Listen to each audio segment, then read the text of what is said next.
Moringa, often referred to as the miracle tree, is a plant that has gained significant attention for its numerous health benefits and nutritional value.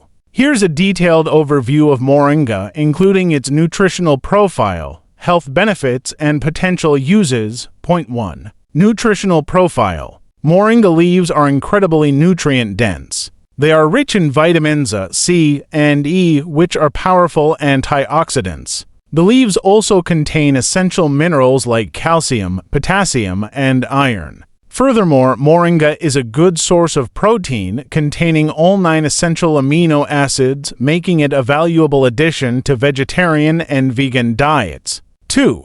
Health benefits. Moringa is celebrated for its numerous health benefits, which include antioxidant properties. The high levels of antioxidants in moringa help combat oxidative stress in the body, reducing the risk of chronic diseases like heart disease and diabetes. Blood sugar regulation. Moringa also help lower blood sugar levels, making it a potential aid for individuals with diabetes.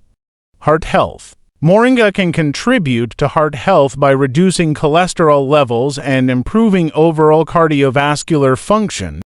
Digestive health. The leaves are high in fiber, which aids digestion and promotes gut health. Immune support. Moringa's rich vitamin C content helps boost the immune system, enhancing the body's ability to fight off infections. Point 3. How to use it. You can take moringa powder and mix it with water or your smoothies. Moringa leaves are also used in salads. Nowadays, it is also available in capsules form as a supplement, which is easy to consume. Point 4. Potential side effects. While moringa is generally safe for most people, it is essential to consume it in moderation. High doses may cause digestive issues or interact with certain medications. Pregnant women should avoid moringa root and its extracts as they may have adverse effects on pregnancy.